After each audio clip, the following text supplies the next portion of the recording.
somewhere deep down inside your anus, you believe that love is earned by being useful. You're exhausted, resentful, burnt out, and still you don't stop giving. You're really struggling with this boundaries thing, and you can't stop yourself from saying yes when you want to say no. The first thing you can try is to start saying no and not apologizing for it. Make it lighthearted, make it easy. That's the first way you're going to build resilience. Building this resilience and this courage to say no to people helps you realize that first, people don't really give that much of a shit when you say no. Love is not going to be taken away from you. They're not going to hate you and think you're the devil because you have another thing to do, or you just don't feel like doing it. Especially when if you struggle saying no, you probably already provided plenty of value and people will respect you, and when you say no, they will back off. The second thing you will realize is that the people who explode in emotion, who make you feel like shit for saying no, you don't even want to be friends with them anyways. And if you do, that's a whole nother issue. You probably have some attachment to emotional chaos. Boundaries don't make you selfish. As tempting as it is to play this wonderful, righteous role of, hey, look at me, I help you with everything, step all over me, you're very altruistic, you always sacrifice yourself, you're always out there giving to people, and you feel heroic about it, and you feel like you're serving some sort of moral,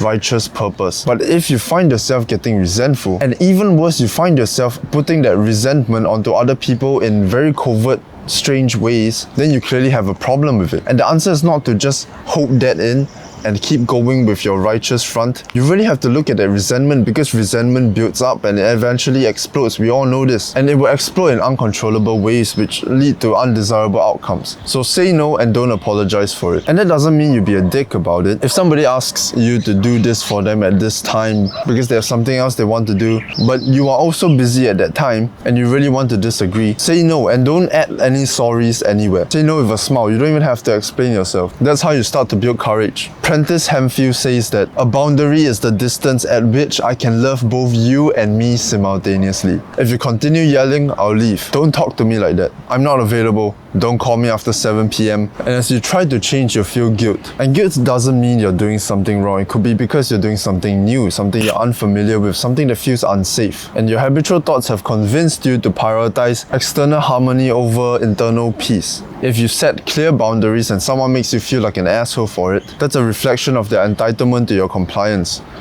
If you're somebody who is being bullied, somebody who is being pushed around, made fun of all the time, and severely belittled, you're going to find that you will probably lose people. And people who have benefited from your lack of self-respect and your self-abandonment will not celebrate your progress in making boundaries. They'll make fun of you for it. They'll call you cold, selfish, dramatic, defensive, overreacting. As long as you evaluate the things you're doing and you're conscientious about it and you're sincere about the boundaries you're setting, chances are these people are full of horseshit. And you really got to fight for your own power. You got to make those sacrifices, risk losing those people. It's not going to be easy at all. This one's hard, boys. When I was kind of fat and socially inept, I really did not know how to tell somebody to stop or don't say that. So I'll hold on to this half smile and then I'll look away and pretend I'm laughing with them. And I remember one day I broke because this guy would not stop scolding me when I wasn't doing very well in a frisbee game, okay? Because I was a fat, socially inept, I could not run for shit, couldn't catch the shit for shit, couldn't catch the frisbee for shit. And he started to get very specific and loud about how slow and bad I am. And he was announcing it to our whole team. And I didn't know how to handle it. I broke.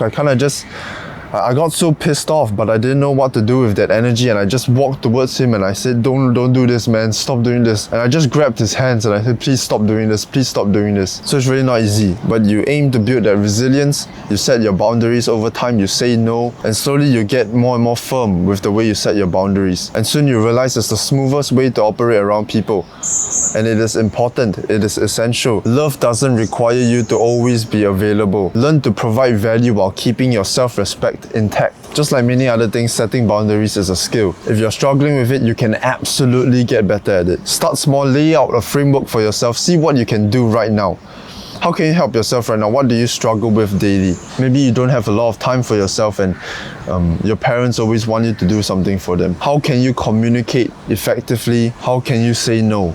respectfully? How can you fight for yourself? Here's some other things that will help you. Building your competence. How much value can you provide? How valuable are you to other people in terms of how good you are at things, not just how available you are? Your mental health. Are you taking care of your health fundamentally? Are you sleeping well, eating well? If you're eating like shit with a lot of processed foods and seed oils, your hormones are going to be all over the place.